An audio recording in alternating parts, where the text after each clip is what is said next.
Saint-Sauveur n'est alors qu'un ensemble de marais et marécages au milieu des eaux. En effet, la Seine, la Voulzie, l'Auxance entourent les lieux. Le seigneur de Saint-Sauveur, dénommé Buchard de Montmorency, qui exerçait la fonction de gouverneur, a fondé un couvent sur l'emplacement actuel du prieuré.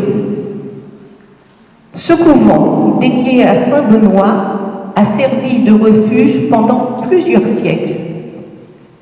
Une chapelle y fut construite au XIIIe siècle, mais très rapidement, devant le nombre sans cesse croissant de réfugiés pendant les invasions, cette chapelle est devenue trop exiguë pour répondre aux besoins spirituels de cette foule. Il fut donc décidé de construire une église au centre du village au XIVe siècle, environ l'an 1350.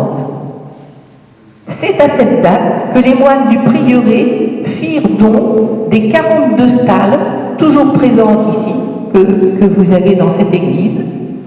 Cette belle église fut dédiée dès son origine à Saint Paterne et Saint Pavas, qu'on retrouve dans les vitraux, parce que vous regardez aussi, il y a de jolis vitraux. Et en 1387, l'église subit d'importantes modifications, car la nef de 8 mètres de long était trop petite.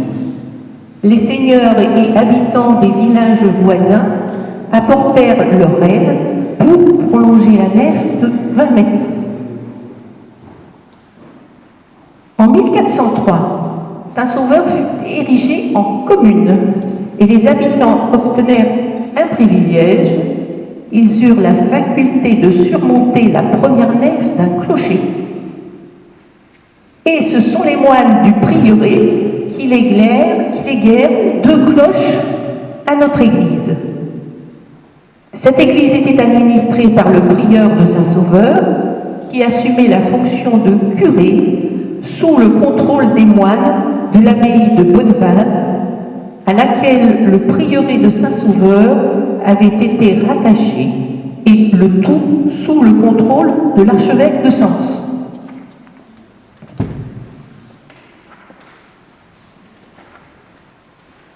Par la suite, ces derniers firent abandon de l'église à la commune, avec pour charge de construire un presbytère pour le curé, qui était aussi le prieur. Ce qui fut fait, vous verrez quand on va repartir, effectivement, on voit le presbytère qui aujourd'hui est devenu, ce sont des logements. Dans sa configuration définitive de 1403, l'église de Saint-Sauveur avait la réputation d'être la plus belle du Montois après Preuilly et Donne-Marie, pratiquement pendant 4 siècles.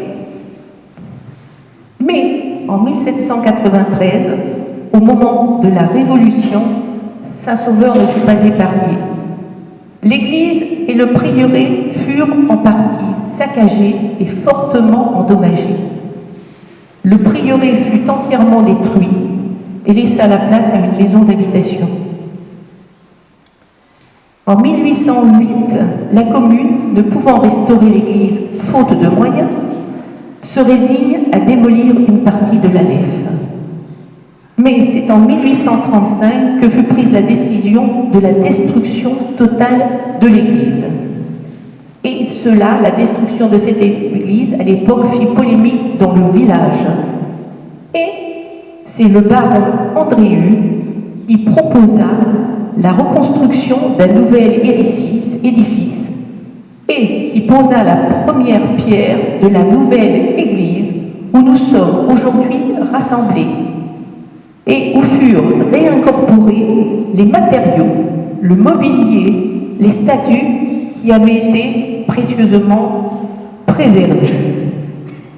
En fait, la construction de ce nouvel édifice a eu le mérite de donner au village une église aux dimensions plus appropriées à notre paroisse et à sa capacité financière à l'entretenir. Cette église reste cependant marquée par ses origines, les 42 stalles, Les deux dalles funéraires que vous n'avez peut-être pas vues, mais que vous regarderez, qui se situaient sur le côté droit de cette église, une du XIIe siècle et l'autre du XVe siècle, qui sont inscrits au patrimoine des monuments historiques, et les deux cloches que vous avez dû voir défiler, l'une prénommée Agathe, datant du XIVe siècle, classée en 1905, et qui est la plus ancienne cloche de Seine-et-Marne.